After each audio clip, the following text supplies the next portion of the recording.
नमस्कार किसान भाइयों, मैं आप सभी का रमेश भाई। किसान भाइयों, आज की इस शानदार वीडियो में हम बात करेंगे आलू की फसल में पहला स्प्रे करने के बारे में। यदि आप सोच रहे हैं कौन सी दवाइयों का स्प्रे करें जिससे कि हमें 100% उनका बेनिफिट मिल जाए, क्योंकि काफी दुकानदार क्या होते हैं, हमें कुछ भी ठाकर दे देते हैं और हमें पता नहीं होता है, हम अपने खेत में लगाते रहते हैं और दुकानदार अपने पैसे बनाते रहते हैं। तो इस चीज से बचे, हम ऑनलाइन आपको जानकारी देते हैं यूट्यूब के माध्यम से कि आलू की खेती कैसे करते हैं, गेहूं की खेती कैसे करते हैं, इसी के बारे में पूरा आपको समझाते रहते हैं। किसान भैया, जब हम आलू की फसल में स्प्रे करते हैं पहला स्प्रे, तो पहला स्प्रे करने का जो सही समय होता है वो 20 दिन की फसल पे करते हैं या फिर हम 22 से 25 दिन की फसल पर करते हैं। किसान भाइयों, यदि आप भी आलू की फसल से रिकॉर्ड तोड़ पैदावार लेना चाहते हैं तो इस वीडियो को लास्ट तक जरूर देखना, क्योंकि हम इस वीडियो के माध्यम से आपको बहुत ही शानदार वाली दवाइयां आपको बताने वाले हैं। इनके अंदर क्या क्या टेक्निकल होते हैं, इनके बेनिफिट्स क्या होते हैं, इनकी मात्रा क्या होती है,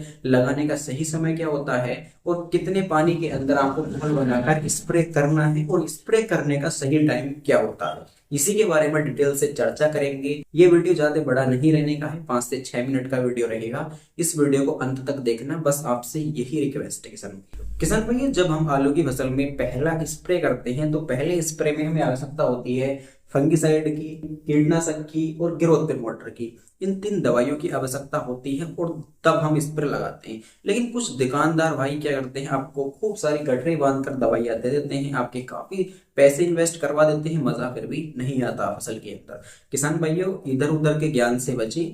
जब जिस अवस्था में फसल को जो चाहिए होता है वही टेक्निकल आपको डालना है। किसान भाइयों, आपको मार्केट से कीटनाशक लेकर आना है जो इमिडाक्लोप्राइड होता है, 17.8% फॉर्म में होती है। यदि इसकी डोज की मात्रा के बारे में बात करें किसान भाइयों, प्रति एकड़ में आप 100 ml से लेके 120 ml तक आप इसका स्प्रे करा सकते हैं। किसान भैया, दूसरी आपको दवाई लेनी है जो मैनकोजेब के नाम से आती है, M45 के नाम से भी आप जानते होंगे। मैनकोजेब 70% WP फॉर्म में ये आपको लेकर आनी है, ठीक है। यदि बात करें इसकी मात्रा के बारे में तो लगभग 400 ग्राम से लेके 500 ग्राम प्रति एकड़ में इसका स्प्रे करते हैं, ठीक है। ये फंगिसाइड होता है जो भी आपकी फसल में फंगस वगैरह लगते हैं, जैसे कि आप स्क्रीन के माध्यम से देख पा रहे हैं। इस प्रकार के जो भी आलू में फंगस लगते हैं उसकी रोकथाम के लिए हम इन दवाइयों का प्रयोग करते हैं।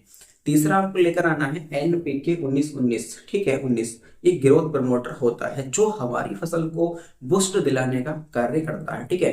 कीटनाशक हमने आपको बताया, जो इमिडाक्लोप्राइड होता है 17.8% जो आता है वो आपको लेना है कितना, 120 से 100 ml प्रति एकड़ के हिसाब से। दूसरा हमने आपको फंगिसाइड बताया जो M45 के नाम से आता है, ठीक है। ये आपको लगभग 400 से 500 ग्राम प्रति एकड़ के हिसाब से ले लेना है, ठीक है। और NPK 19-19-19 का आपको मात्रा के बारे में बात करें तो 1 किलोग्राम से लेकर 1.5 किलोग्राम प्रति एकड़ में आप इसका घोल बनाकर स्प्रे करा सकते हैं, ठीक है।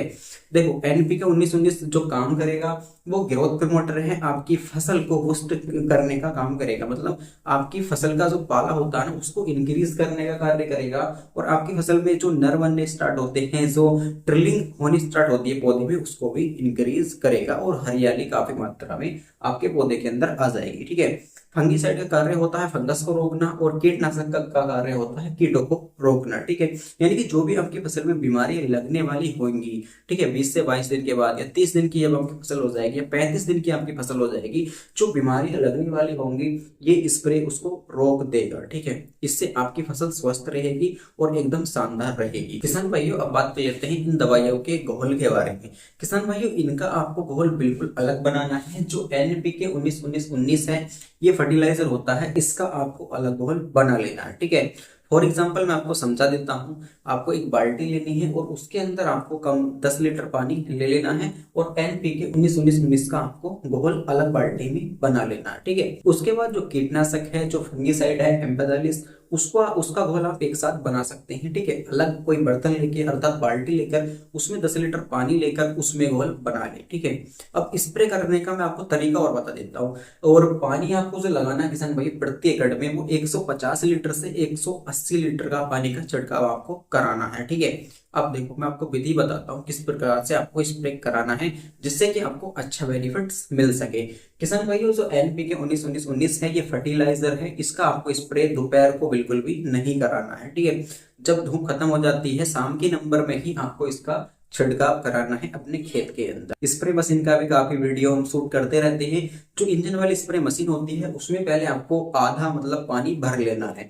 उसके बाद जो भी आपने 2 बाल्टियों में घोल बनाए हैं उसमें से आप 1 लीटर उसमें से डाल दें, 1 लीटर उसमें से डाल दें, ठीक है। उसके बाद आपको अपनी फसल में छिड़काव कराना है, ठीक है। और शाम के नंबर में ही छिड़काव कराना है। ये दवाइयां आपको एक साथ नहीं घोलनी है। पानी मैंने आपको बता दिया है कम से कम 150 लीटर और अधिक से अधिक 180 लीटर में इन तीनों दवाइयों का घोल बनाकर छिड़काव करा दें। बहुत ही शानदार वाला आपको रिजल्ट देखने मिलेगा। लगभग 4 से 5 दिन बाद आप अपनी फसल खेत पर जाकर देखेंगे, हरी भरी हो जाएगी, मोटा गिल्ला हो जाएगा और अधिक मात्रा में जड़ें निकलनी शुरू हो जाएंगी, अर्थात नर बनने की प्रक्रिया में पौधा आ जाता है, ठीक है। किसान भाइयों, लास्ट प्रोडक्ट जो आपको ऐड करना है वो स्टिकर ऐड कर लेना है, ठीक है। यदि स्टिकर नहीं मिल पाता है तो आप शैम्पू का भी इस्तेमाल कर सकते हैं, लेकिन जिस भी मार्केट से आप, जिस भी दुकान से आप लेकर आ रहे हैं वहां पर स्टिकर आपको बहुत आसानी से मिल जाएगा, ठीक है। स्टिकर का कार्य होता है जो आलू की पत्तियां होती हैं उस पर जब आप छिड़काव करते हैं, जो दवाइयां पत्ती के ऊपर आ जाती है ना, उसको रोकने का कार्य होता है, अर्थात दवाई नीचे ना फिसल सके, नीचे ना गिर सके, जिससे कि पत्ते की सतह पर ऊपर रह सके। स्टिकर का यह कार्य होता है। और स्टिकर ज्यादा पैसों का नहीं आता है, मामूली रेट में आपको मिल जाता है, लेकिन जब दवाई पत्ते पर चिपका कर रखेगा तो अधिक मात्रा में पौधे को रेस्पॉन्स मिलेगा, उस दवाई का अच्छा रेस्पॉन्स आपको देखने मिलेगा। तो इसलिए स्टिकर का इस्तेमाल जरूर करें। मतलब कुछ समय में मैंने आपको काफी सारी जानकारी दी है। आशा करता हूँ मेरी दी गई जानकारी से आप संतुष्ट होंगे। यदि जानकारी अच्छी लगी हो तो वीडियो को लाइक जरूर कर लेना और चैनल को सब्सक्राइब कर लेना। जय जवान जय किसान।